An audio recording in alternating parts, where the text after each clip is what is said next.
Criss, the original drummer of Kiss, was asked in an interview about his thoughts on the final Kiss shows, which occurred at the Madison Square Garden last weekend now in New York City.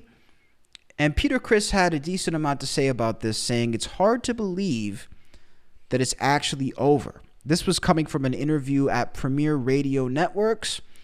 Actually, this was a statement that he provided to Premier Radio Networks, not an interview. He said, quote, "It's hard to really believe it's over. I'm truly touched by it." I say quote and then I start reading it wrong. "It's hard to believe it's over. I'm truly touched by it. There were so many glorious years, and the four of us created some really fun tunes and have the most incredible fan base a band could ever have.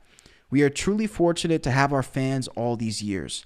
Thank you, Kiss Army, for the life that you gave me and the life that you gave all of us in Kiss."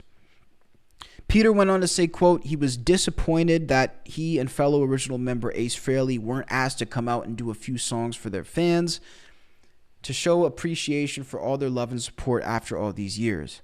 He added, quote, he's in a good place in his life and very happy and proud of what the four founding members created. "It's truly a blessing. There's not much more a musician or artist could ask for than what God has blessed us with. And now that the end is here, to quote our dear late manager Bill Aucoin, onward and upward." Very classy comments from Criss. You know, it's nice to see an artist actually being complimentary of his last, of his previous band. This is ultimately a big change of tune from when we hear Ace Frehley talking about this. You know, Ace Frehley's whole thing is that he wants vindication and he feels like he's been done wrong and he feels like Gene and Paul take advantage and they're so evil. You know, I don't know how much that whole vibe is helping him. I really don't think that's helping him in any way because he keeps complaining and trashing and tarnishing everything to do with Gene and Paul and Kiss.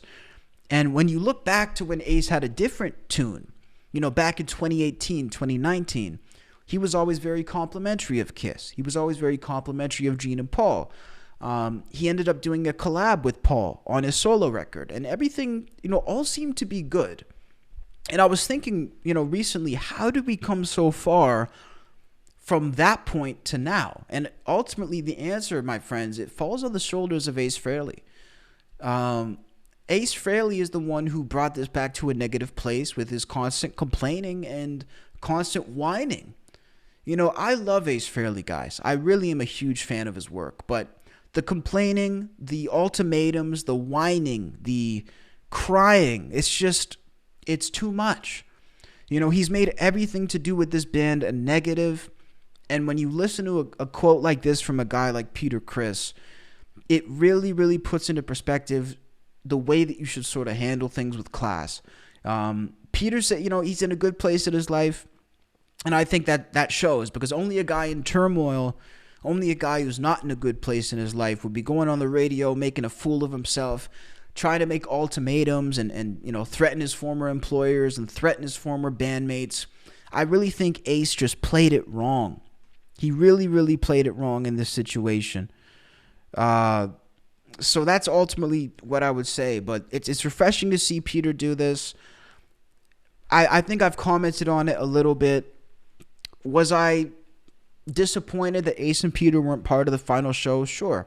But I knew they weren't going to be. So it was a surface level disappointment. It's not like it was a big disappointment. Ultimately, guys, you know, you made your bed, you got to lay in it, folks. I think that's ultimately what it is. We can't hang on to the past forever. And it's like a bad relationship that somebody doesn't want to end. Like every time you go to break up, it's like, we can't end it like this. We can't end it like this. But at a certain point, you have to end it somehow. So if it has to end like this, that's how it's going to end, my friends. So that's ultimately what the situation is. But it's good to see Criss bouncing back with a classy statement.